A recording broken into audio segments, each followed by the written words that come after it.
Okay, welcome everyone. This is actually the first regular webinar of the stats class. We had our orientation last night, but now it's time to actually talk about statistics and do some statistics. So let me go and talk about the plan for the day. And just let you know, for all of the webinars, Q&A is always part of it. So please, any questions you have, let me know. You can put in the chat box, and that stays private, or you can talk and people hear you, but in terms of the YouTube recording, but no one really cares. But just in case you care, I just want to always let you know. But this is the first regular webinar of the quarter where we're going to be talking about chapters 1 and 2. And the content for chapters 1 and 2 involve a lot of things, but nothing that people really find that hard, but there's a lot of content. And the first is sampling techniques. And that is the idea of you want to do a study, you want to do a survey or collect some data. And what's a good way of doing it so that you don't have just bad and biased data? So we'll talk about some different strategies for that to avoid bias. Then, I know this is the name of the class, statistics, but we'll talk about the different statistics that there are and some examples of statistics that you've heard of, or I'm sure you've heard of the average, or the maximum, or the minimum, the range. There's lots and lots of statistics. And I'll be going through all, not all possible statistics, but all the really important statistics for the beginning of the first few weeks of class. So we'll be looking at those statistics. We'll also be looking at charts. So that's, you've collected your data and you want to give a presentation to display it, to make it visual, and want to maybe show a histogram or maybe show a box plot. And we'll have a different charts that you may or may not have seen. But either way, by the end of the day, you'll see them and you'll hopefully understand pretty much all of it. We'll talk about the Z-score. That's something that my guess is most of you haven't heard of. And the Z-score is kind of about deciding how unusual something is. Okay, you got this data, but there's this one person that's just way big. And is it really way big, or maybe just a little bigger than everyone else? And we'll have a Z-score, which is kind of a measure of unusualness of the data. We'll also talk about the different variables that can be collected. The main ones, the main categories will be quantitative.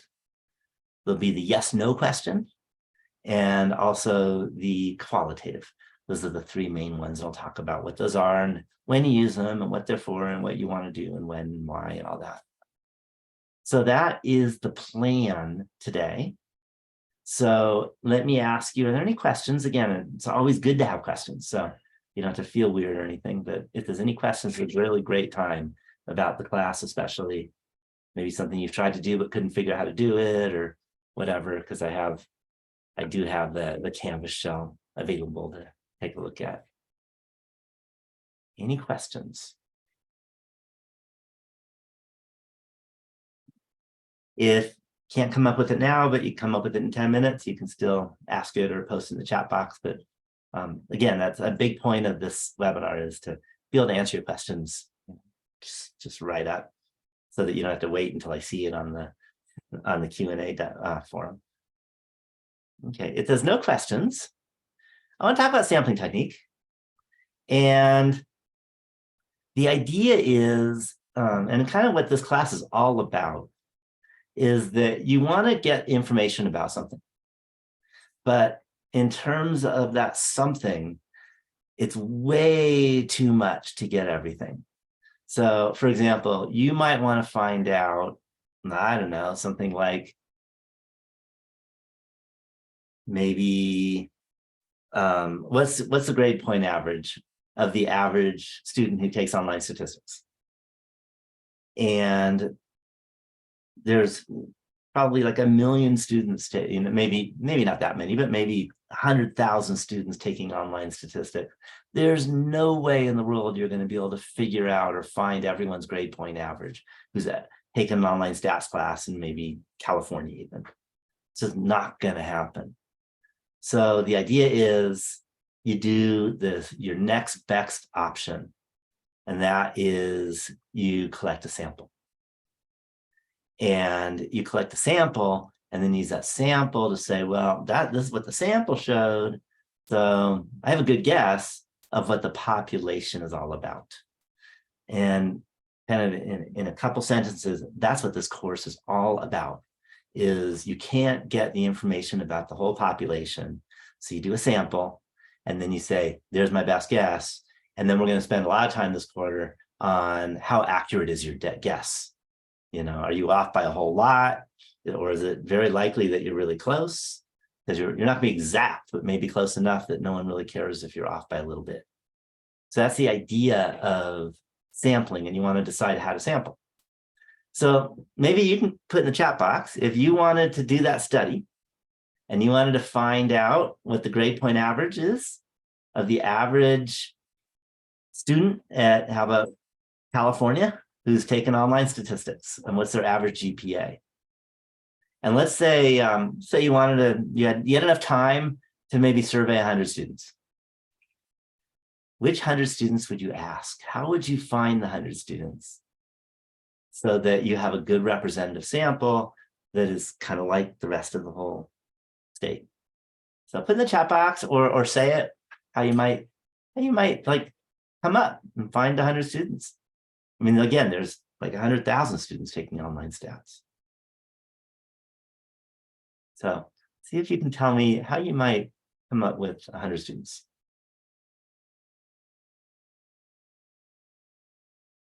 You can ask them, but who are you going to ask? Who? So of course you're going to ask, but who do you ask?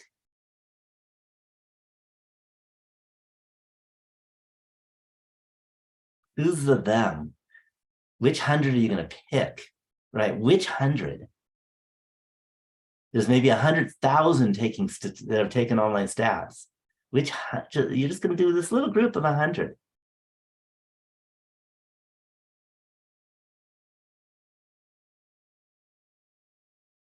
Any thoughts? Yeah, so which 100 students? There's students all over the state. There's 115 colleges, and each college teaches online stats, or most of them, and there's lots of students in each class.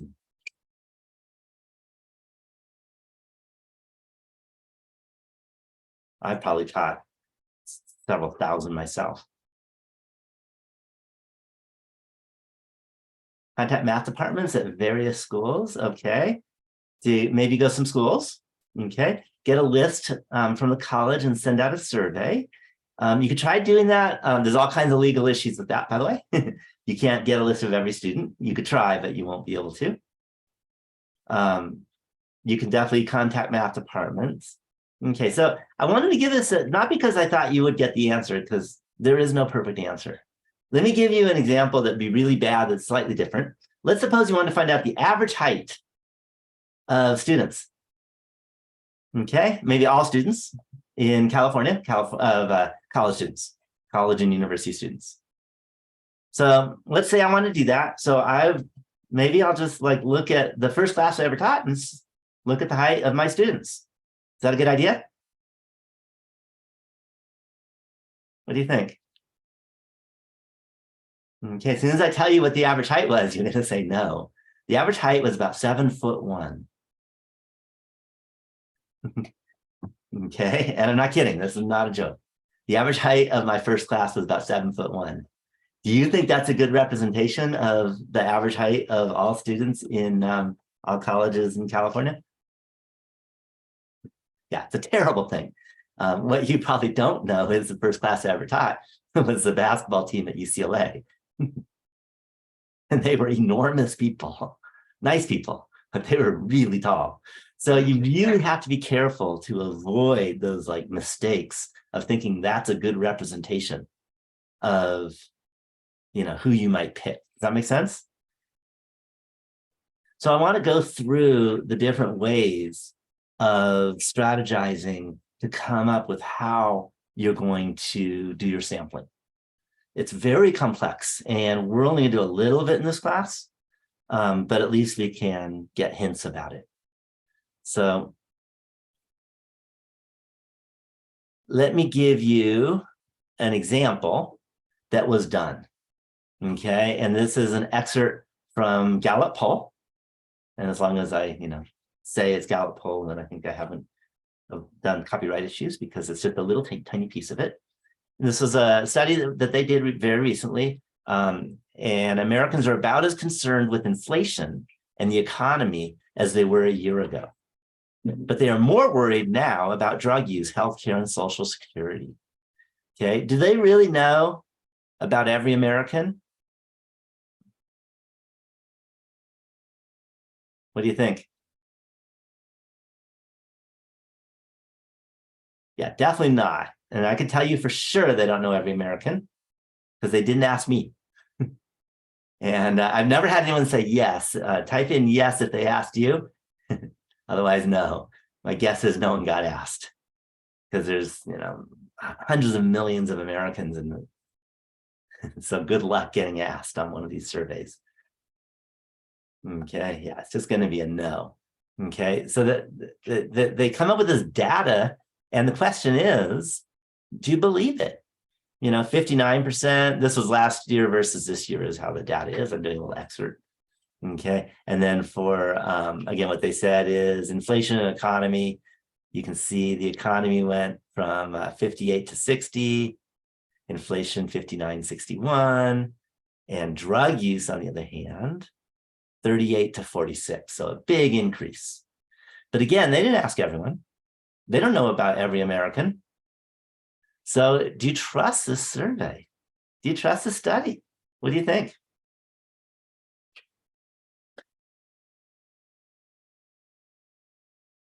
What's your thoughts? Do you trust what they did?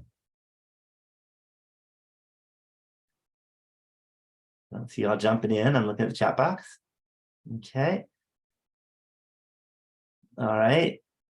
Okay, so you're all saying no, and I want to let you know that you should probably mostly trust it, but we're going to dig deeper into it and see why you can trust it. Okay, and I don't mean that we know it's exactly 46%. I mean exactly, but it's probably not off by much. And 38 to 46 is a pretty big jump. So it means it was probably a big jump, but maybe not exactly an 8% jump is what they had as a jump, but there's definitely a big jump. So let's look to see, and again, they wrote down how they did it. Okay, and this is again an excerpt from their article, so I'm not breaking copyright because it's just little excerpts, which I'm allowed to do. And that is results from the Gallup poll are based on telephone interviews. Okay, conducted March 1st through 23rd, 2023. So it's pretty recent. That's one good thing. So you can trust the recency because, it's a month ago or so. That's not too bad, right? With a random sample. First thing is, I don't believe them. And we're going to talk about that random sample idea. There's no way they random sample, but they said so. Of 1,009 adults. And again, there are, hundreds of millions of adults in America. And they asked 1,000 or so adults. So really small percent. But the question is it a big enough number, and is it representative of America? That's really the question. Any questions on that idea? Okay. They asked only people aged 18 or older. I want to emphasize this. This is a big deal. You're going to have projects to do. And in especially Project One, you are required to do surveys. It is against the law to survey children, unless there's all kinds of hoops you have to go through with papers and signatures of the parents. And so you are not allowed to survey children for Project One or Two, by the way. Okay, so do not do that. I don't want to get sued. You don't want to go to jail either. So for the projects, make sure that over 18, that is required. The only time you can survey someone who's like 17 if they're a college student at your college. It turns out their parents have already signed that. But otherwise, you're not allowed to ask anybody that is under 18 in any study that you do for this class. So do not go to a high school and start asking people, okay? And Gallup is smart enough that they didn't either. Okay, living in all 50 US states and District of Columbia, so that's good. So they didn't like miss any states. Okay, I'm not going to read this part. We'll get into this next sentence in a few weeks, but this one, each sample of national adults includes a minimum quota of 75% cell phone respondents, 25% landline respondents, okay, and additional minimum quotas by time zone within the region. So they actually looked at time zones, and they had time zone quotas. So when you are doing something with quotas, where you have decided how many people of each group you should ask, in this case, time zone, then that's a type of stratified sampling. Okay, what they didn't do was perfect, but that's okay. I can't change what they did. So that's really important. They also say, in addition to sampling error, so sampling error is error that comes from the people you surveyed. So like when I surveyed only basketball players, that is extreme sampling error if you want an average height of just California students. Okay, that's horrible sampling error because I just surveyed the wrong people. Okay, whereas if, I truly could randomly sample, that would have no sampling error. Okay, when they say they randomly sampled, what that really means is that they actually surveyed, they called using random phone numbers. But there is a problem with calling using random phone numbers. And the problem is you don't end up getting the random group. And let's put in the chat box, if you have ever been called and didn't answer the survey or didn't even bother, clicking to say, answer phone when they called on your phone, your cell phone or whatever. When someone did maybe a survey like Gallup poll or any survey, put in your chat box that you have not answered before. Okay, so you're all saying yes. Okay, by the way, I'm a yes also. Kyle, you're allowed to type that in too, by the way. You're a student, so I'm not even a student, but I can tell you yes. Okay, so there's a big bias here, and that is when a survey is done and people can choose whether to answer the survey or not, and a lot of people don't answer, and in this case with phone surveys, I'd say most people don't answer, then you have a big bias, and that bias is called voluntary response bias.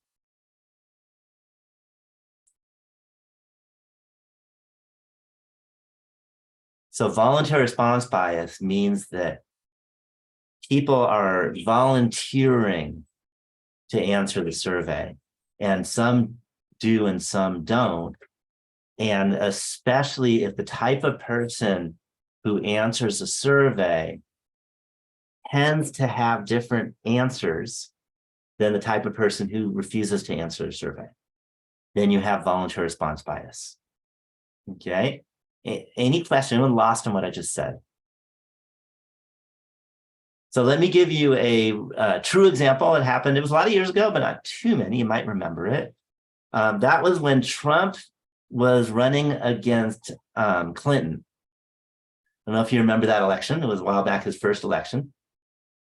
When Trump was running against Clinton, if you watch the news, like the week before the election, it showed Clinton was winning by a lot and that Clinton was going to win this election. Okay, and if you looked at the surveys, they had Clinton by a large number. Okay, Clinton actually got a very small, higher percent, but not enough in terms of, it's complicated with political science, but I won't get into it, to actually win. But had the surveys been correct, Clinton would have won. Okay, that's Hillary Clinton, by the way. Okay. But you probably all know, I hope you all know, that Trump became our president, not Clinton. Okay, not Hillary Clinton. And the reason what went wrong was voluntary response bias. So in that case, the people who refused to answer the survey, who didn't answer their phone, were much more likely to vote for Trump than the people that were willing to answer their phone. And so they screwed up with voluntary response bias. Any questions on that? So lots of different biases can occur. I'd say voluntary response bias is typically the most common. The other common biases that you'll get, sometimes you'll get biased by race or ethnicity. Sometimes you'll get biased by gender. Sometimes you'll get biased by income. And a lot of the bias comes from people tend to survey either people in their neighborhood or their friends or people they know. And people they know are like them. So if they happen to be a Caucasian female, then you're probably going to be biased on the Caucasian female side. Okay. Or if they happen to be a Hispanic male, you'll be biased on the Hispanic male side because you're probably more likely to end up more Hispanic males than the proportion of Hispanic males in the population. If it was a Hispanic male asking the survey. Okay, that type of stuff happens. That's just real life.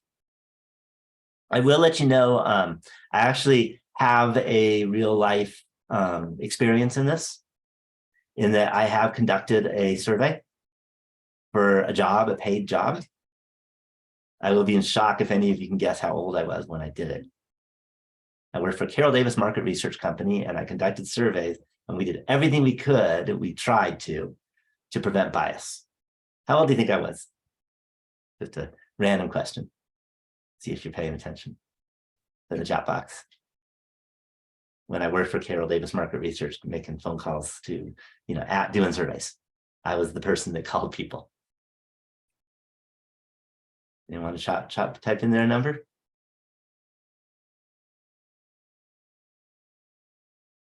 I don't see y'all jumping in.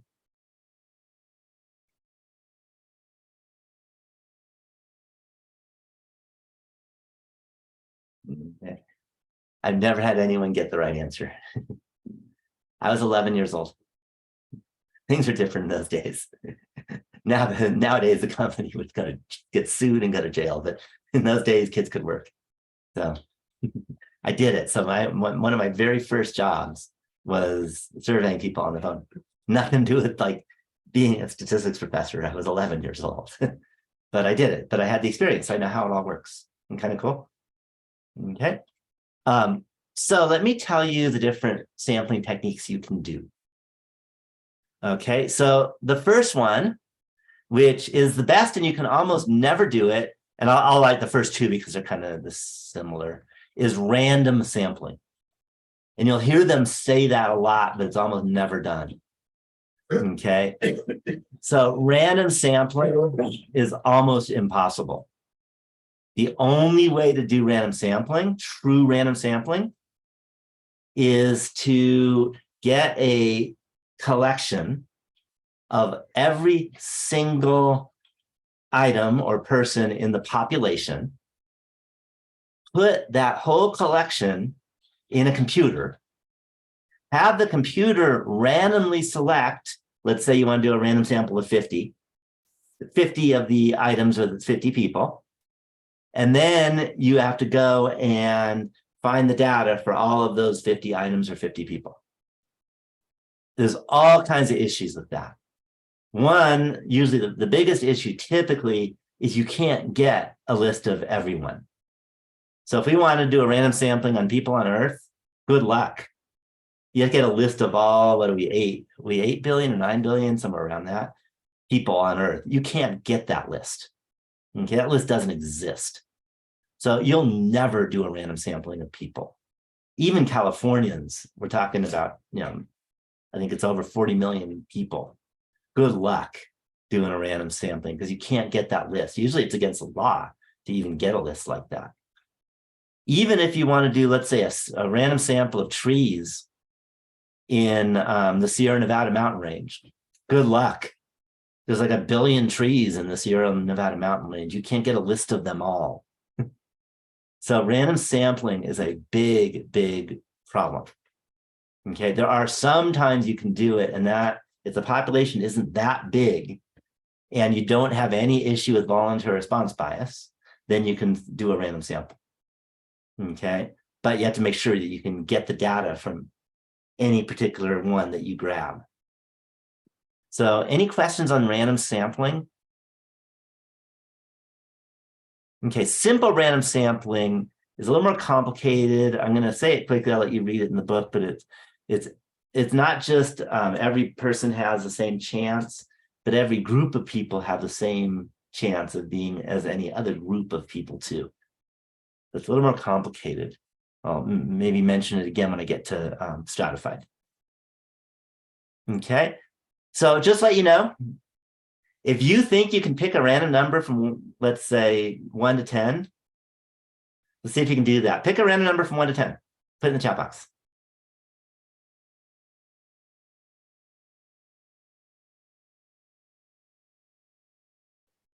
Okay, my guess is none of you picked random numbers from 1 to 10. Okay, if you just gave me a number out of your head, you don't have a random number. And there's been a lot of studies in psychology to show that there's bias for numbers picking. Really, the only good way of finding a random number is you go to a computer and you get a random number, asking the computer to give a random number. You could actually do this. See this little guy? You could just say, give me a random number from 1 to 10. And then your phone will give you a random number from 1 to 10. And that actually will do it. And that'll be, did anyone do that? I see some numbers up there. Did any of you do that random number generation? If you didn't do that, I don't believe you that you have a random number. So it's really hard to get random numbers, but it's really easy if you use a computer, but it's really hard out of your head.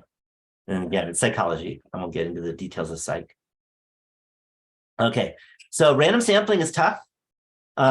You can do it if the population is not that big and you have a list of everyone.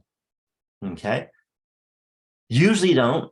And then the most commonly done sampling technique is stratified sampling. So that actually is kind of like what Gallup did. And it's a step-by-step process. Okay, most of you, and maybe half of you, will use stratified sampling for your Project One, by the way. So even though I don't officially talk about Project One, I do throughout, today. Is stratified sampling is an allowed sampling technique for Project One. And it has steps, step by step. Step one is you decide on the strata, and you usually decide on the strata based on what biases there might be. So for example, if you think that there's let's say you wanted to find out, I don't know, how much people spend each month at restaurants. Okay, and I'll do it in Tahoe because easy enough to find people in Tahoe. Okay, maybe not if you're living somewhere else, but I'm in Tahoe. Okay, and if you want to find out how much people spend, you can't ask everyone. You can't even get a list of everyone. You can't get a list of every person in Tahoe. It's not allowed. Okay, people, I think if you work for the police department, maybe you can, but we can't. So you have to decide in your strat and you say, well, what might be a bias that could come up? Because if asking for how much you spend at restaurants each month. And I would say, well, one bias that might come up is income. Don't you think that would be a problem? So if you only ask rich people, they probably spend more at restaurants on average per month. Whereas if you asked a bunch of people that were low-income people, they probably don't spend as much in restaurants because they don't have money. Any questions on that idea? So what you might do is you might stratify people by income, and you might, I don't know, you can go lower class, middle class, and upper class or something like that. Okay, so that would be your first step, is decide on the strata. Typical strata, again, are income, race, gender, and there's a lot of others. Location that you live in, and if you're in biology, it might be the ecosystem. It really depends. Again, a lot of what we do is with people, but it doesn't have to be people when you're doing statistics. It's whatever it happens to be you're studying. So step 2 is you research the percent of each type. So if we want to stratify by income, you would go ahead and say, well, how many people, what percent of people in Tahoe, because that's my population, you have to decide on the population, what percent of people in Tahoe are lower class? What percent of people in Tahoe are middle class? And what percent of people in Tahoe are upper class? And the good news is, unlike maybe 50 years ago, that's not hard to find anymore. You just go online and ask Google. You can usually find it. And you get those percents. Okay, any questions on that? Okay, and then the third step is you multiply those percents by the sample size to establish quotas. So let's say you're going to do a sample size of 60 Tahoe residents, and you found out that 30% of them are low income. Then you would take 30% of 60, which happens to be 18. 6 times 3 is 18. So happens to be 18.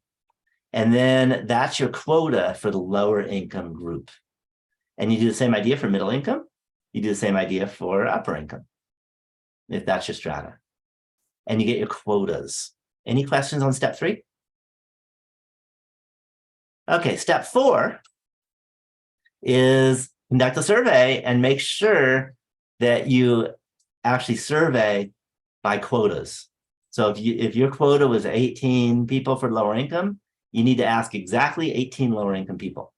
So you keep asking, and after you've asked the 18th lower income person, you still have some other people to ask, and you first question is, what's your income? And if someone says, oh, I make, $2,000 a year, then you say, thank you for your time. You don't even ask them anything else because they're not part of your survey anymore because you've already finished your quota for your lower income. Any questions on stratified sampling? Any questions? Okay. In our class, we're typically going to just use one strata. In the real world, you do multiple strata, but like for your project, that's just too much work. So I recommend, so don't do multiple strata, just choose one strata, focus on it. That way you can do that. But I do let you know what real world is. They typically do multiple strata. They do income and race and gender and all the different things that might have bias. Okay. The next is cluster sampling. That works really good for college students, actually. So here's what cluster sampling is. You divide the population into clusters that represent the population, and then sample every item in each of your chosen clusters. So for college students, what do you think your clusters might be? You want to divide into groups of people. You can ask everyone in each group. What groups do you think you're going to ask for college students? And this is done a lot. Male or female wouldn't work because that's only 2 groups, and if it shows all males, then you're talking about millions of college students. Too many. Do you see?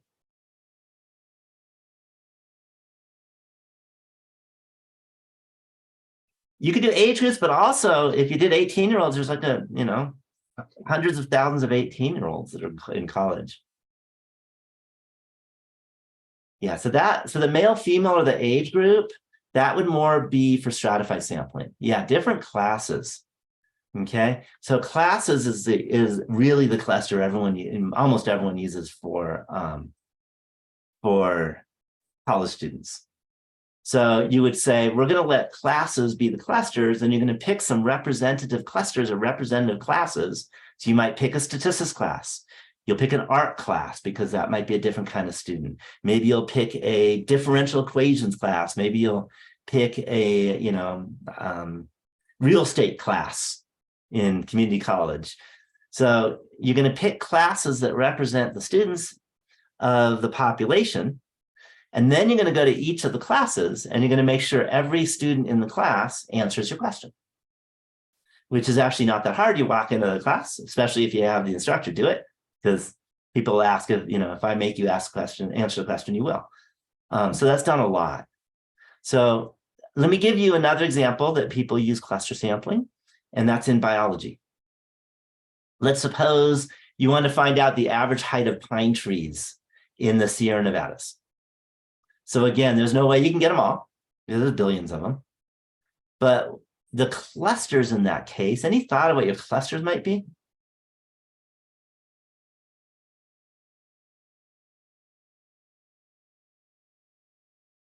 You want the average height of pine trees?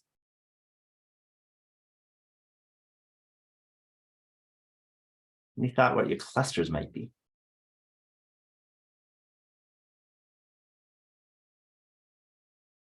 Let's see, jumping in. Okay, I don't hear, but if the common most used cluster would be acres. So what you do is you get a map out. It's pretty easy to get a map, a very detailed map using, either satellite imagery or just go online. You get a map of the Sierra Nevada mountain range. And then you're going to pick maybe, 6 different acres that represent the Sierra Nevadas. One of the acres might be a pretty high elevation. One of the acres might be sloped. Do you see that? So you're going to pick acres that represent the population of pine trees ecologically. And then you're going to go to those 5 acres, which isn't that much work to go to 5 acres. And it's a lot of fun because you get some good hiking. And you're going to measure the height of every tree in each of those 5 acres. And that's something you can do in, a few weeks. Any questions on that idea? And then you'll have a pretty good representative sample. It's not perfect, but it's pretty good. Does that make sense? Okay. Another type of sampling that's done. Oh, I should mention cluster sampling and stratified sampling. Those are your choices for the projects, for the project one. Okay, random technically is a choice, but no one chooses that because it's impossible. So you do stratified or cluster. Okay. But the next one I want to talk about, because it happens, is systematic sampling. Okay. And that's sampling every nth item in the population. And this is especially done in manufacturing. So the example I like to give is the one I did some advising for one of my former students who started a company making towels. And he wanted to show that his towels were better than the ones made in China. And in order to sample this towel, he had to wash it a bunch of times, and he could never not sell it anymore because it's not new anymore. So you can't sample them all because then he destroys his entire business. So let's say he wanted to sample 70 towels. Then what I had him do so that he could have a representative sample is every 2,000 towel that came off the assembly line, he pulled off the assembly line and he tested that one. And he got the right number of towels. He would have a nice representative sample. And that's called systematic sampling because every nth item, in this case, it was every 2,000th item or towel. Does that make sense how that works? Sometimes that's done with people too. In in college, for example, you can do a survey of every maybe 50th student who registers for classes. And that would be systematic sampling. Okay, but you have to make sure that everybody who you grabbed is going to answer the question. How are you going to get everyone to answer the question? In that case, any thoughts? Okay, or at least almost everyone.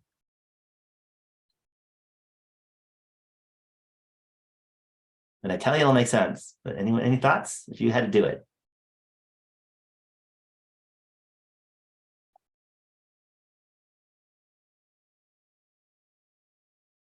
And legally, by the way. You can't put a gun to their head. I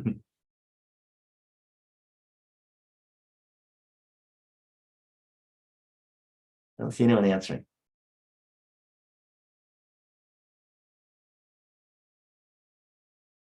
Okay, no ideas? Okay, let me give you my example, my personal example. It happened some years ago. I got a call and they said, we're doing a survey. And it was for some environmental group. I forgot which one. And if you answer the survey, we'll give you $100. What do you think I said?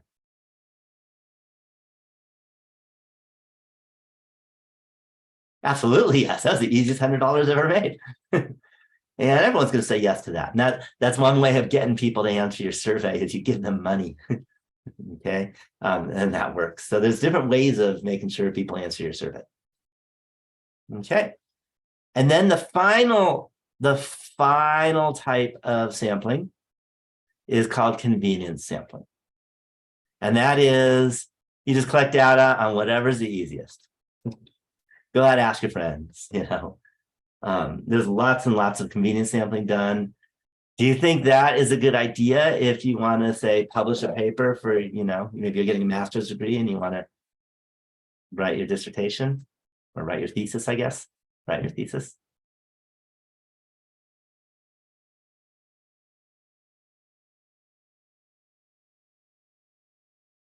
Okay, I'm not seeing y'all jump in. Okay, yeah, it's terrible, but it's fun. So it's done a lot. So if there's no issue with being wrong, then convenience sampling is fine. But if you want to do anything scientific, you should not use convenience sampling. Okay, so if you want to make sure that you collected it correctly, convenience sampling is not a good idea. Any questions on that? I want to give one more example. It's in the last few years, the last 5 years, it's the most important example of any study that's been done in the world. And I bet at least I think it's the most important, and you probably will too. You know what that study was in the last 5 years?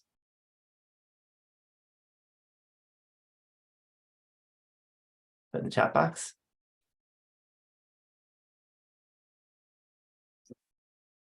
And you may not agree with me, but you probably will.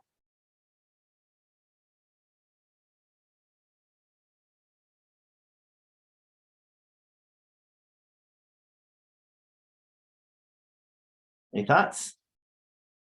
Not hearing it? All right, maybe I'll tell you. I don't want to wait forever. Okay, so a study was done, and it was about started around 3 years ago. What happened around 3 years ago?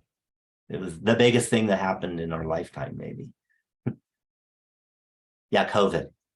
And so COVID happened. Okay, it sucked. I'm not saying it was a good big thing, but it happened. And what happened is that Pfizer and Moderna and some other companies had this vaccination that they thought might work. Okay. And you can't test on mice. That doesn't work because mice don't get COVID. It didn't work. You got to test on people. You can't test on everyone because what if it killed everyone? That'd be horrible, right? So what they did is they did what's called a randomized control study. So let me put this out, randomized control study.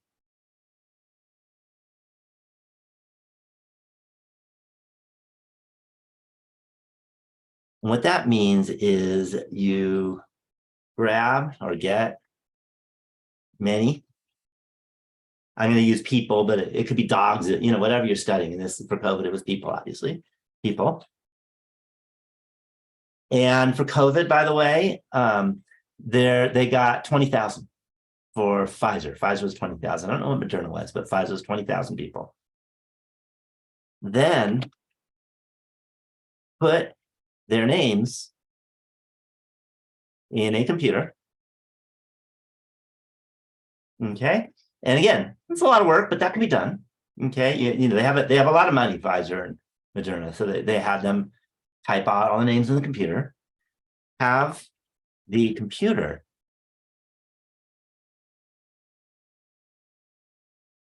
select or randomly select half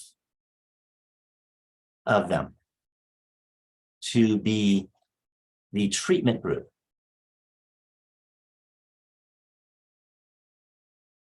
The other half is the control group.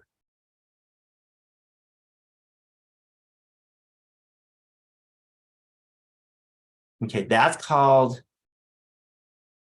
a randomized control study. It's done a lot in medicine. And what's good about it is there's no bias in choosing the treatment and control because it's a computer doing it. And then you do what's called a double-blind study, where everybody, all 20,000 people get a shot. Okay.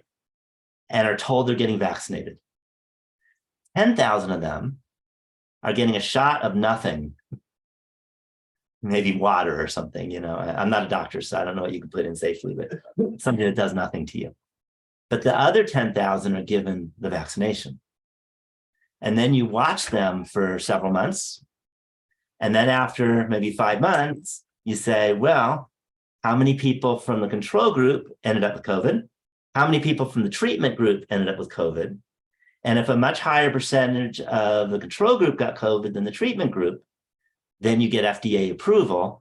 And they were able, and this is what happened, and they were able to get their drug approved. Okay. And then they have to make sure no one's dying too of the vaccination. So they watch people right away too. And that, fortunately, that didn't happen either.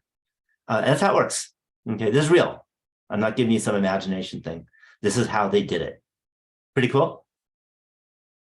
Okay, and when I was in college, actually, not for COVID, because COVID didn't exist way back then, but I was actually in one of these studies, and unfortunately, I had bad diarrhea, and there was an article that said if you have the runs, run to the this was at UC San Diego, run to the hospital and be part of our study. And unfortunately, I was in the control group, and I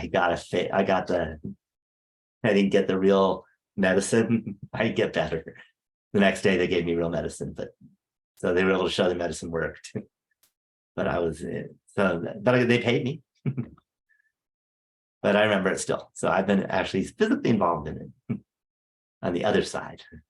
Any questions on this example, on this the randomized control study? So again, this is the biggie in medicine. Okay, so now some statistics. Let's move on. So first thing, a definition, I put it in red. Remember, the name of this class is statistics. So you should probably know what the word statistics means. And it is a statistic, is a number that is calculated from the sample data. Okay. So let me go ahead and give you some of the examples that we're going to use a lot in this class. One is the mean. Do you know another word for mean? And don't say, you know, bad person, angry kind of thing. In statistics, another word for mean. It's the word that, like, you could talk to a fifth grader and they'll understand you if you use the other word. But in statistics, we always use the word mean. There's some reason. Yeah, average. Okay. So you're used to calling it an average. The problem is average can be used in a few different ways. So we use mean, and it's very specific. Okay. So we'll use mean in our class whenever we're talking about the average. Then there's a median. Anyone remember the word for median? You probably learned that in middle school. You may have forgotten it. And what the median is in a word or two?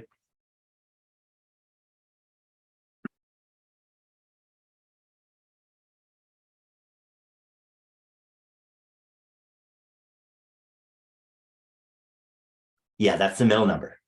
Okay, so the median is the middle number. So half are above you, half are below you, if you're the median. Okay. They typically use the median for house prices because that will give you what the community is like, what the feel of the community is.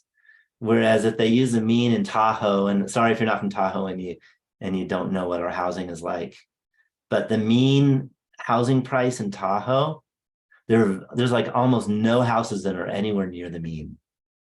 And that's because we have these super houses on the beach that are like $40 million. And then we have a bunch of houses that are like $600,000. And if you take the mean or the average, you're going to get like way above the ones that are the normal houses, but way below those special houses. So it doesn't give you what a typical house is. But if you look at the median, then you're going to get something that isn't that typical, kind of the average, maybe $800,000 range, where you see a lot of houses like that. Okay, so that's where you use the median. There's a lot of examples of median versus mean. Okay, then I'm going to put this one in bold, large font, standard deviation. Do you know why I put it in bold and large font?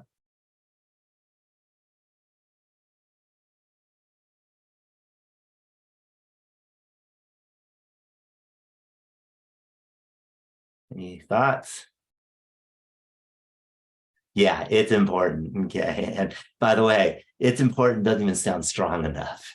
It's like super important for this class. Okay. So it's the biggie. And it gives you an idea of how spread out the data is, or the data are. Okay. So the standard deviation is kind of the spread of the data. I'm not going to get into the mathematics of it because I don't have time, and you probably would hate it if I did for most of you, but I could. There's some mathematical formula, but really it's kind of like an average spread. How far on average the data are from the mean. Okay, it's not even quite that mathematically, but it's kind of close to that. Any questions on the idea of the standard deviation? Okay, then there's the first quartile, and they'll often use Q1 as the initials for the first quartile. And that means like the median would be the second quartile because half is below the median and half is above. But quartile, instead of breaking up in halves, you break it up into quarters. So first quartile means a quarter is below. Any questions on that? I do want to give you a heads up though. This is the thing that drives me the most crazy of anything in statistics, is that the statisticians have not agreed on a definition for the first quartile in terms of the math formula. So if you use Excel spreadsheet, for example, versus using, say, a TI calculator with the same exact data, you'll get different numbers. You'll get a different quartile. Isn't that terrible? They'll be pretty close to each other, but there isn't a formula. I hate it. So I will never ask you for the exact, like that being that important for the exact first quartile, but I want you to understand the idea of the first quartile. And that means that if you've cut it into the data into 4 pieces, the first quartile is the top of the first piece, of the lowest piece. And the third quartile is the bottom of the highest piece. So there's 75% below it, approximately. And that's another one. None of these have exact definitions, but that's good enough for us. Okay, then there's the interquartile range. And what that is, you take the third quartile and subtract the first quartile. So it's kind of it's another measurement of a spread. Any questions on that? Okay, then there's the z-score.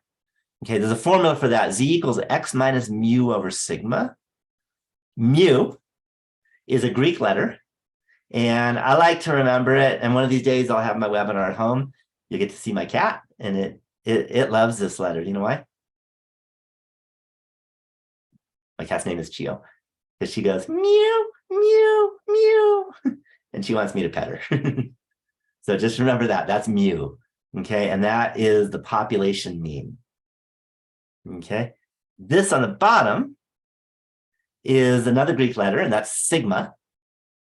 And that is the population standard deviation. Okay. And they're Greek letters. Don't get mad at me. I didn't choose them, but it's what everyone uses, so we have to. Okay. So here's a question for you. What is the quantitative information that you're interested in about each other? So I want you to pop in the chat box. First one to pop in. Quantitative, by the way, means that we're going to give a survey question and everyone's going to answer with a number. So what is your favorite color is not quantitative, by the way, because that would be, my favorite color is green, and that's not a number. So what's your, what might be something you're interested in of each other?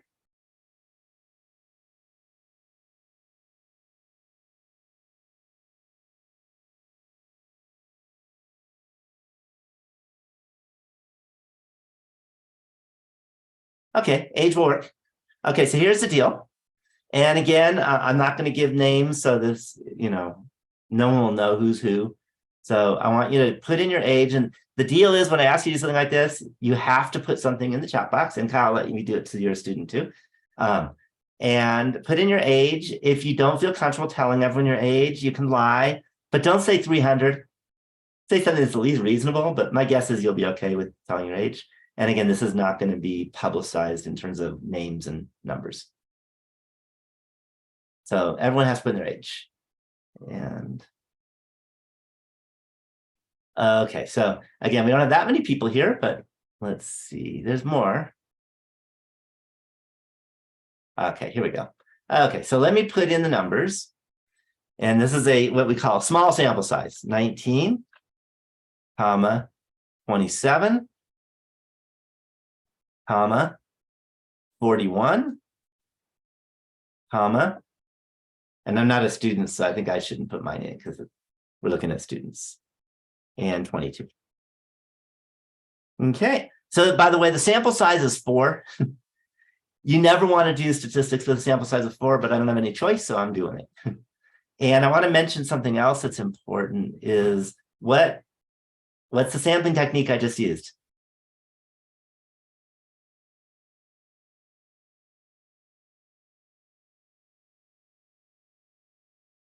What sampling technique did I just use to find out? I'm trying to like figure out what the average age of maybe all statistics students are in California.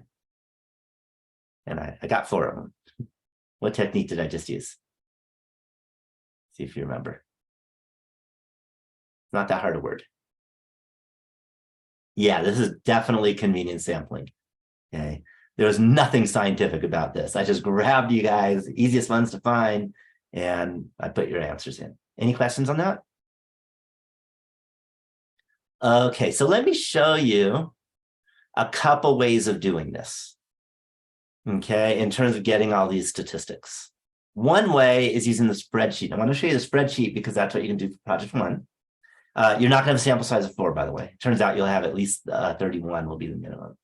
But all we got is 4. And that is you go to the spreadsheet, you erase. So I'm going to highlight the numbers that were already there. I'm going to hit backspace. That deletes what was there. And then I'm going to type in the numbers 19, 27, 41, 22. 19, 27, 41, and 22. Any questions on that? Okay, I didn't do anything fancy, did I? Okay, now what you have to do is you have to move your eyeballs. You don't do anything. I tried to make this pretty easy. You move your eyeballs and it gives you the minimum was 19. The mean was 27, turned out. Okay. We're not going to talk about the variance, so don't worry about it. But the sample standard deviation, that's a biggie. So we're thinking of you guys as a sample of all college students. And that was about 9.7. So that means that kind of on average, you're spread out by 10 years from either side. Do you see that? Any questions on that idea? The median, 24.5. The maximum is 41. Q3 is the third quartile, 30.5. And this is a spreadsheet way of doing quartiles because it's what I coded this, by the way, but I just used the spreadsheet. I just let the spreadsheet do that piece. N, by the way, will always mean sample size. So that's an important letter to know. N means the number that you sampled. So N stands for number that you sampled. Q1, 21.25. That's the first quartile. We're not going to talk about confidence intervals this week, okay, or even for the project. Don't worry about that for project 1. So, but I'm going to go over to the Z-score. Now, the Z-score doesn't really work. See, it says change this. For your project, do not just put in whatever the last thing that was put in when I typed it in. You have to put in something reasonable and important. So let's say I decided to be a student. Am I an outlier? Okay, how unusual am I? Okay, you may not know, but I'm 56 years old. Okay, 56.75 actually, but I'm going to call it 56. And if I just click somewhere else, it'll calculate that Z-score of around 2.95. So the definition of an outlier, this is important, is that the Z-score is either bigger than 2 or less than -2. So if I were a student, would I be an outlier? Yes. I would be an outlier. Okay, so I would be an outlier if I were a student. Again, we have a sample size of 4 with convenience sampling, but we do our best if we can because our z-score is bigger than 2. So you should use the z-score to find the outliers. How about our 41-year-old? Is that person an outlier? Well, all you do is put 41 there. Is our 41-year-old an outlier? No, because the z-score is about 1.4, and that's less than 2. How about our youngster, our 19-year-old? And if I put 19, is that an outlier? I get negative 0.847 or so. Okay, and that is not smaller than negative 2. So that's not an outlier either. Do you see that? Any questions on that? I want to show you some charts. The first, again, we only have a sample size of 4, so it's not very interesting. But the first is a histogram. Let me pretend that there were more students just because it makes the charts a little better. So I'm going to throw in some numbers. I'm going to pretend I asked a bunch more.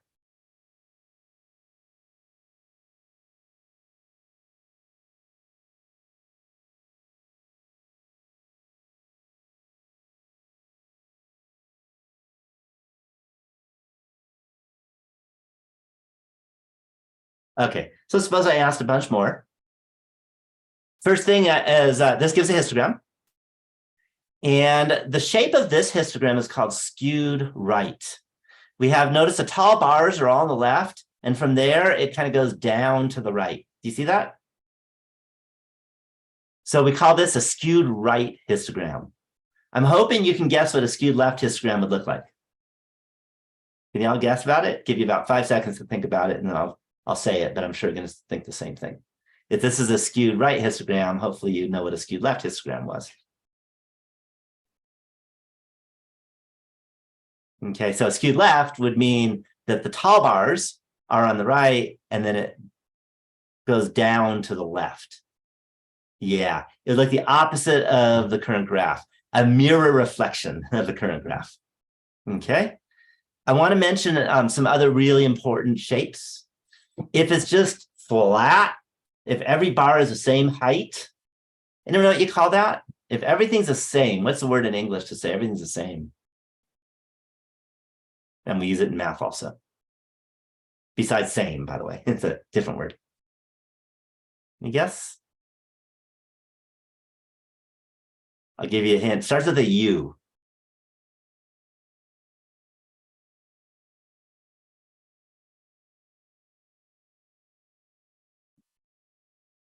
Good, good. Uniform, uniform.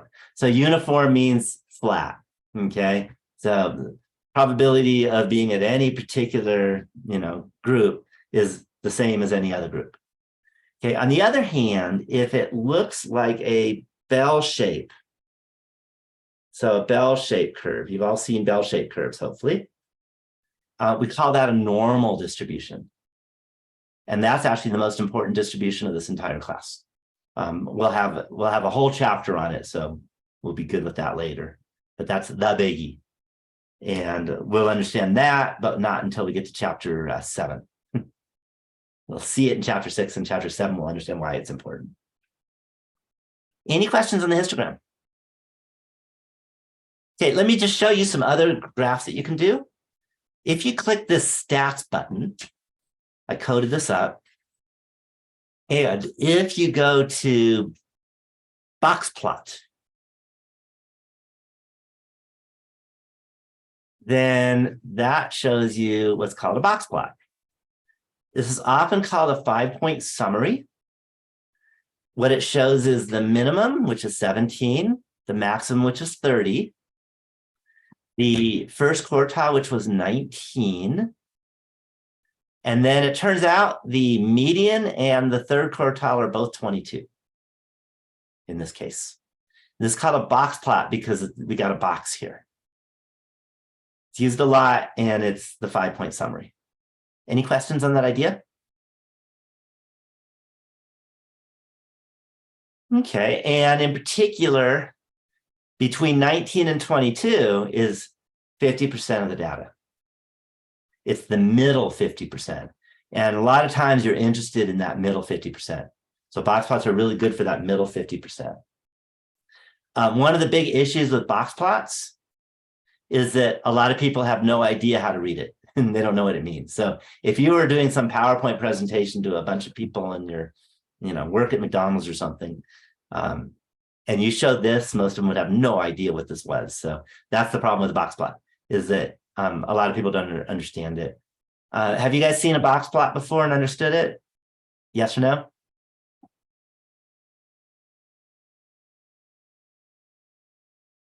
I know that if you're really young, actually, you're supposed to have.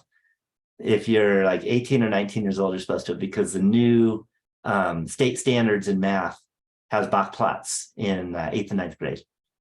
It's part of it. Okay, good. It looks like some of you have. Okay, so that's a box plot. Again, it's important. I'm going to click the X and let me show you one more plot. If I go to stats and I go to stem and leaf.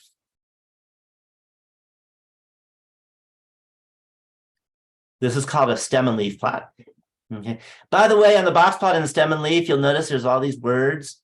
I put this in so that if you happen to not have vision, then a screen leader is supposed to be able to read this to you. But you don't have to worry about these words unless you don't have vision.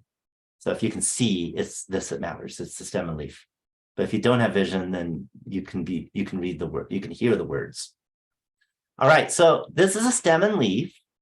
And what it does is it breaks it up into two things, the tens digit and the ones digit.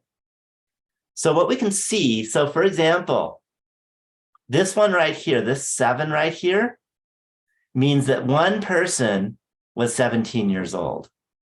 Whereas these twos, there's 1, 2, 3, 4, there's 6 twos. That tells you 6 people were 22 years old. Any questions on that idea? So very clear from the stem and leaf is that the mode is 22. Who remembers, maybe from like middle school or something, what the word mode means?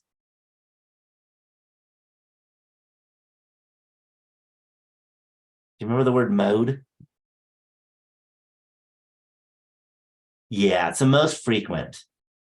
Okay, so the most frequent value is 22, or the most frequent age for people to be would be 22 years old. Do you see how that works? So one nice thing about the stem and leaf diagram is you could actually see the mode. The other nice thing is you can see every individual data point if you need to get them back. Whereas with the histogram and the box plot, you can't see the data points. You only get ranges and statistics, but you don't get all the original data points or data values. Okay, so there's our mode. And a couple problems with the stem and leaf. One problem is, again, a lot of people don't know how to read it. That's just like the box plot, it could be tough for people. And another problem with the stem and leaf, this works great for this, but what if you were, let's say, I don't know, did a data collection, and let's say you worked for Hilton Hotels, and you were able to get, the last 300,000 people that stayed at your hotel over the last couple of years, in terms of the entire country, Hilton. I have no idea how many people stay at the Hilton, but it's going to be something huge like that. This won't work because it's too many numbers. So you'd have to have a plot with 300,000 numbers written down, and there's no room. So the stem and leaf works really well when you have a reasonable number of data values to put in. If you have a huge number, it doesn't work.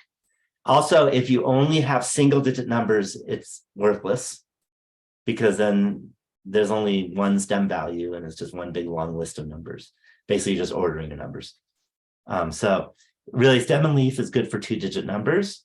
If you have 3-digit numbers, you could do a stem of hundreds and a leaf of tens, for example, and round to the nearest 10. Okay, and you do that with this computer, you change that 1 to a 2, and that'll do it. And I could help you if you want to change to whatever. There's some math involved here. Any questions on these diagrams? So these are visualizations of the data. Okay. By the way, this is called descriptive statistics, which means that we're just showing pictures of it, giving a summary of our mean, but we're not like making guesses of the whole population based on our thing. All we're doing is looking at our data, and that's it. We're stopping there. We're going to spend a lot of this class later on in a couple of weeks going into making predictions about the whole population, and that's called inferential statistics. Any questions so far? Any questions? Okay, let me show you another way of getting this data. And that is, you can go from Canvas, by the way, but I actually have it bookmarked on my page because I use it a lot, is you can go to this calculator. So by the way, the spreadsheet one that I just showed you, that's for the projects. You have to use it for the projects. This one is easier to use for everything, for the assignments. Okay, so now what I'm going to do is I'm going to go to one variable statistics calculator. And what I can do is I can just copy and paste these list of numbers separated by commas.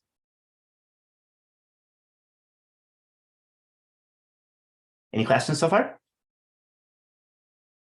And then I have to tell the computer, do these four numbers come from the entire population, or is this a sample? And I'm considering this to be a sample. So I can click sample. And then I hit calculate. And it gives you all the things that we need in our class for this one variable, just to do the one variable stats. Any questions on grabbing those? Any questions? A little easier to use, it turns out. If you try them both, you'll see, but neither are that hard. Any questions at all on using this calculator? Okay, and by the way, I ordered my number, but I gave the names of every calculator. So it's called a one variable statistics. We have one variable. It's just one survey question, and we want statistics. That's all this is. Okay. And then there's calculators for everything we do. And I showed you that in the orientation. Okay. So I kind of went through all this. So I don't need to, say it again because we saw it. Let me give you some key applications of the standard deviation that I use a lot. And that is stock investment. Any of you do me a yes or no? Any of you have invested in the stock market? Yes, if you have, no, if you haven't.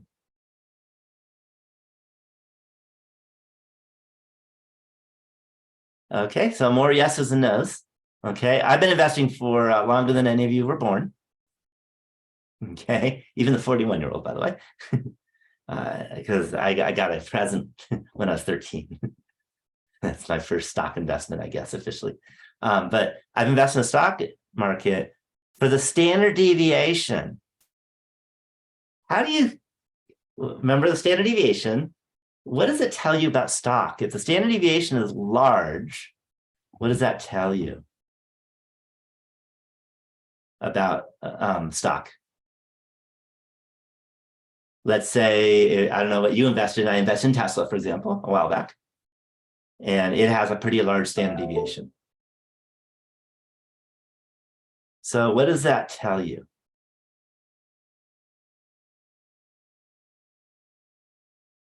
Any thoughts? I don't see you jumping in. Okay. It tells you it's higher risk. So that means you have a higher risk investment because that means you have a larger spread, which means sometimes it'll go way down and sometimes it'll go way up. Do you see how that works?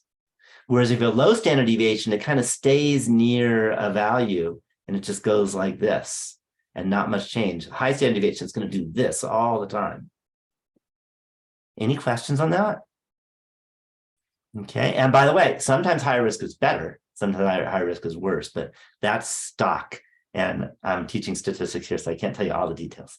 But I'll let you know. Like I said, I made a lot of money in the market. So that's one biggie. Let me give you another example. Let's suppose that my goal is to have, I want most of my students in statistics to pass. And if you remember from the orientation, you have to get 70% or higher to pass the class. Okay, and let's suppose last quarter, the average score was 74%. Am I satisfied? What do you think? Yes or no? What you thought?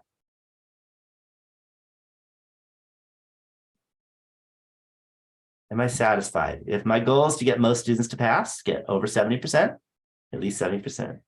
And okay, so let me tell you, and this is me being mean, this is a complete trick question. You should have no idea whether I'm satisfied because I didn't tell you the standard deviation. Without knowing the standard deviation, you can't tell me if I'm satisfied. Maybe there were a few students that get 99%, and everyone else got, say, 69%.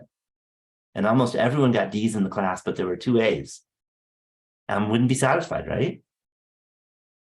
Okay.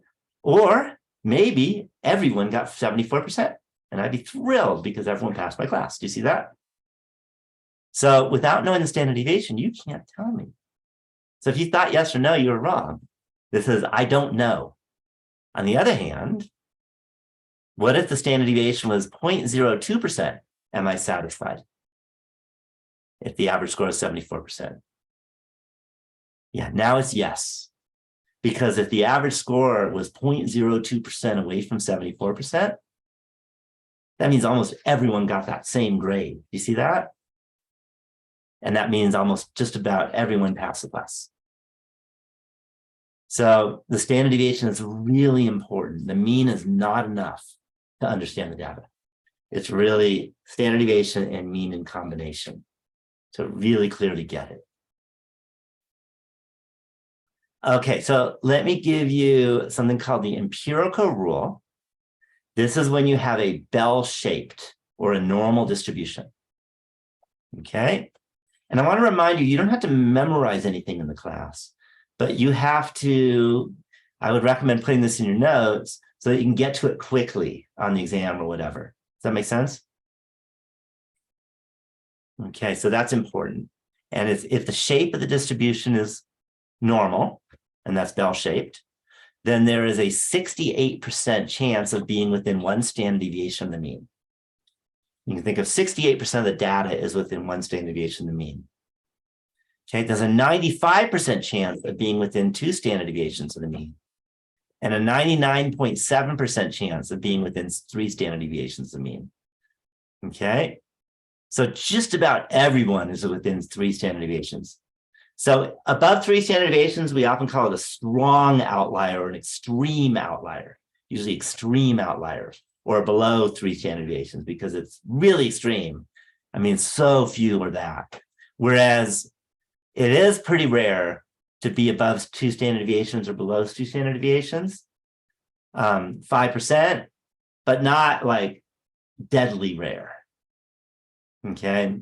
It's somewhat unusual, but not deadly unusual. So we just call it an outlier if it's outside of that 95% bracket. Any questions on that idea? Okay, I have some numbers, but I only have so much time, so I can't do them all. Okay, so we talked about the charts and we talked about the shapes. I kind of did it by the examples, but I just want to make sure you have all this stuff. Okay, everyone good with that? And again, histogram, stem and leaf, and box plot, those are the 3 main ones that we're going to be working with in this class. There are a lot of other charts that come up from time to time. Some you've seen, some that you should all know about already. Like you've all seen a pie chart before. That should be one you've seen because everyone gets that, you know. And so there's a pie chart. But there's a whole lot of other types of charts besides pie chart, histogram, stem and leaf, and box plot. There's something called a line plot. There's a Pareto diagram. There's lots of different charts. Okay, but I can only focus on so many of them. Any questions on this so far? Just note for the histogram, stem and leaf, and box plot, They have to be for what's called quantitative data. Quantitative data means that you have a number answer to the survey question or to the data collection. So how tall is the trees? How tall are the trees in Tahoe? That's quantitative, because you're going to go and you measure how tall a tree is and you write down that number. Does that make sense? Or many inches it is, or feet, or whatever you want to use your units in. That would be quantitative. Any questions on that? And all these are for quantitative data. Are there survey questions that are not quantitative? Is there data that wouldn't be quantitative?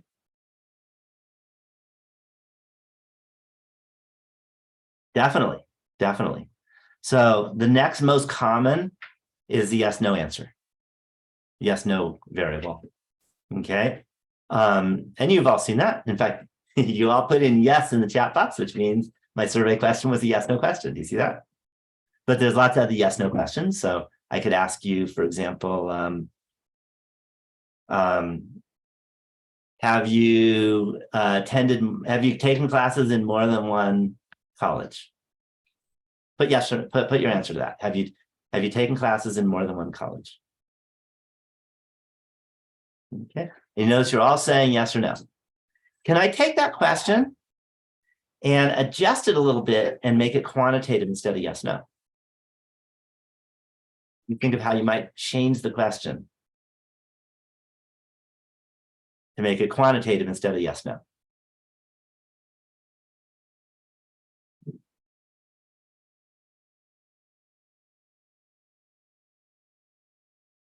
Any thoughts?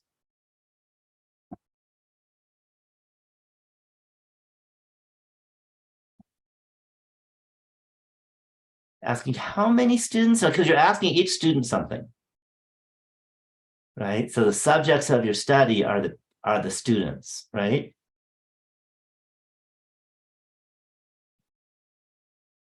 Any thoughts? All right, if not, then I'll tell you. Why don't you say, how many colleges have you taken classes at? Right? And let's see if you can answer that one. I'm not a student anymore, but I was, so I'll even put mine in the chat box too.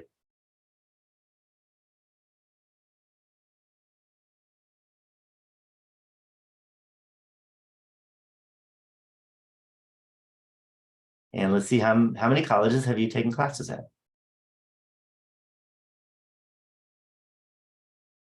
Ooh, we got someone with more than me. Look at that. Yeah, so notice you all gave numbers. Okay, and from those numbers, you can actually get the yes, no's also if you wanted, because you can say anyone who said anything that was 2 or bigger is a yes. Do you see that? Okay, does that make sense? I went to San Bernardino Valley College, UCLA, UC San Diego, and I took a class here at Lake Tahoe Community College, kayaking, and some others actually too. But those are my 4. So notice there's 4 of them. Any questions on the difference between the quantitative and the yes, no? You want to think about what will the person answer to the survey? What will each person, and if everyone is going to give a number as their answer, who you're going to survey, then that's quantitative. If everyone's going to say yes or no, then that's yes, no question. In medicine, a typical one would be, if you're doing heart surgery and the question is, was it successful in terms of saving the life? It's completely yes or no. You either died or you didn't die. Okay, there's no middle ground with that. Okay, I guess you'd be in a coma, but we're going to call that alive. You see how it works? There are a lot of yes, no questions. But then there's another type that is qualitative, not yes, no. Okay, and that's when the answer is not a number, but it's not yes, no either. And that would be something like, what's your favorite color? What's your favorite color?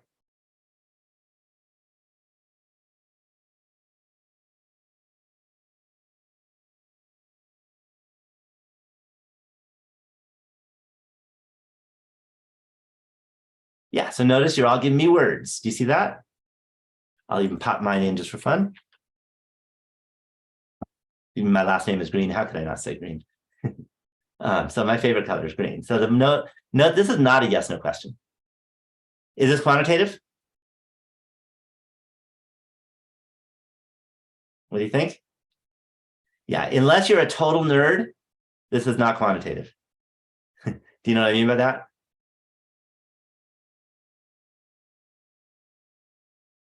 You may not even understand it because I'm a nerd. Turns out colors are quantitative in quantum physics in frequency patterns, but I'm not even going to go there. Most of you don't understand what I'm just talking about, but we're calling those qualitative. Another would be something like what state, or if you weren't born in America, what country were you born in? Okay, that would be qualitative, not yes, no. Do you see that? I was born in California. You see? Any questions on that idea? So it's really important to know the difference between all these different types of things. Okay, so we've talked about all these. So one last little example and see if we can talk about it. We can do it. Okay, I like to kind of look at this. Let's suppose you're in the hospital. Do we have anyone in the group that wants to do or is in medical profession? So if you want to be a nurse, or if you want to be a doctor, you want to, work in a hospital, something like that. Yes or no? Yes, that's me. No, I have no interest. Okay, because I usually get a bunch. Okay, so we got at least one. Okay, so suppose you're in the hospital. Okay, you're taking care of an infant that was just born. Okay, absolute newborn. Okay, and let's say that infant z-score in weight is negative 3.7. What will happen to the child? Any thoughts?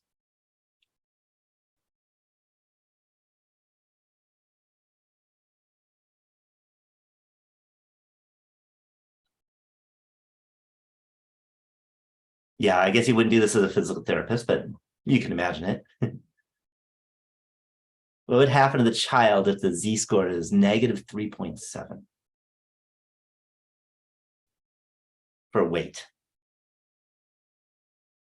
Any thoughts? What do you think would happen to that child?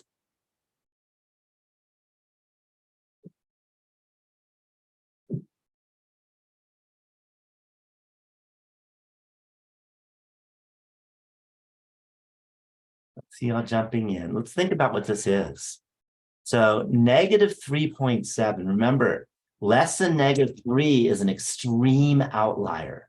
It means super unusual. Okay, negative means on the low side. So now we're talking about a baby that's been born and is one of the smallest babies ever born. Yeah, this baby is going to get sent immediate to ICU and probably will die. Okay, it's sad, but that it will be very bad. Do you see that? You do not want a z-score of negative 3.7 for a weight of a baby. Okay, or weight of any person actually, but I'm giving the baby because we can understand that maybe. Even if you know nothing about how much babies weigh, if you're given the z-score, you know that baby's in trouble. Do you see that? Okay, now what if another infant just born had a z-score of 3.1? Now what's going to happen? Yeah, now it's severely overweight. So in terms of medical, what that means is that mother definitely got a C-section. Do you know what that is? That means they just ripped open her belly and they pulled the baby out because that baby is way too big to get popped out of the uterus without damage happening. Do you see that? Because the baby's big. Baby's probably healthy, it turns out. Big babies typically are healthy, but the mom is going to be in pain. Any questions on that? Okay. Now let's suppose a third infant was born with a z-score of negative 1.9. What can you say about that? What will the hospital reactions be for that baby? What you thought?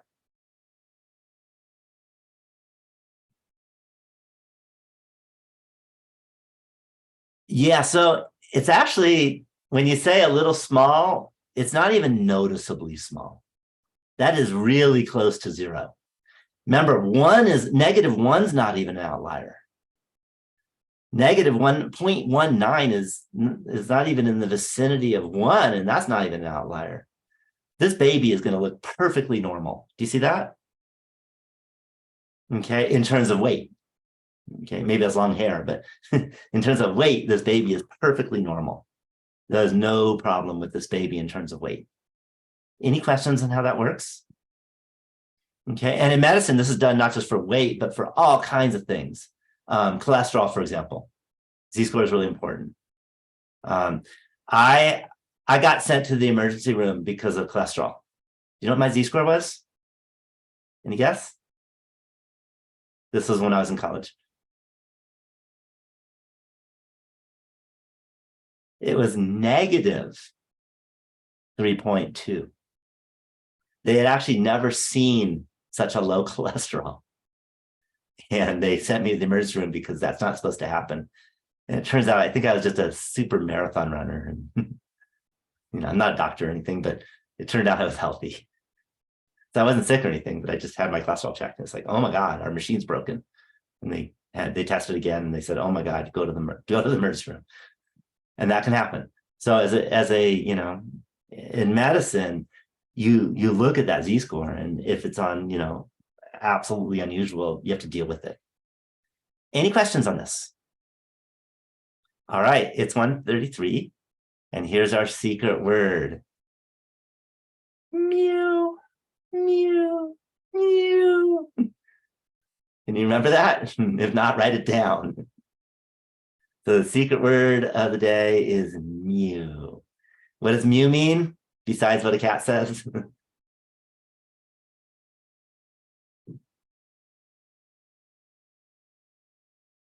You remember? Yeah, and by the way, in English, you spell it M-U, not M-E-W for this. Yeah, it's the population mean. All right, so I want to show you, like I said, I like to do secret towards the end, but not the very, very end. So I want to show you all the symbols. And by the way, next week's webinar will also be Tuesday at noon, because we did have one yesterday on Monday. So I kind of do somewhat every other-ish. But this week we had both anyway. We had one last night and we had Tuesday at noon. So next week will be Tuesday at noon. I think the week after is Monday at 6. So I'll go back and forth. I want to show you, and this is really important for this whole class, and these are symbols. So this X with a bar on top is the sample mean. And if you're doing, like, say, a discussion post answers, and you want to refer to it, and it's actually not that easy to kind of type it, but I will accept XBAR like that, and that's fine. That's easy to type. Hopefully you're okay with typing that. Are you good with that? Because that's how you read it. You read it as X bar, because it has X with the bar on top. And what it means is the sample mean. Any questions on that? Okay. And then this is, again, the Greek letter mu, and that is the population mean. Typically, you don't know the population mean, but you want to get an estimate for the population mean. So you use a sample mean to provide an estimate for the population mean. And that's a lot of what this class is about, by the way. S, that one you better all be able to type, is the sample standard deviation. And sigma is the population standard deviation. And if you can't figure out how to type it, you can type in SIGMA, because that's how you spell sigma, and I'll accept that. Any questions on that? Okay. I just want to give you a heads up, and there's a technology heads up. If you're ever doing a discussion forum and you want to get, say, sigma, and maybe I had it in my model post, if you copy and paste the sigma from my model post to yours, it often like destroys your entire post. So make sure, I would actually copy and paste into like a Word document or something, or I email it to myself or something, so that you don't lose it. Then hit save and see if it worked. And if it didn't work, then change it and get rid of that Sigma and type in SIGMA. So that's just a technology thing, is that with Canvas sometimes, especially if you try copying and pasting my symbols into yours, it sometimes destroys the whole post. And it's not me being mean, it's just Canvas doing weird stuff. And it happens a lot. And if all you have is a blank post, I can't give you points because there's nothing there. Does that make sense? Even if you originally had something, if I can't see it, then I can't grade it. Any questions on that little technology issue? Okay, it's 1:37. So I'm gonna call it a webinar. Hopefully this worked well. So I'm going to stop the recording. Takes a moment.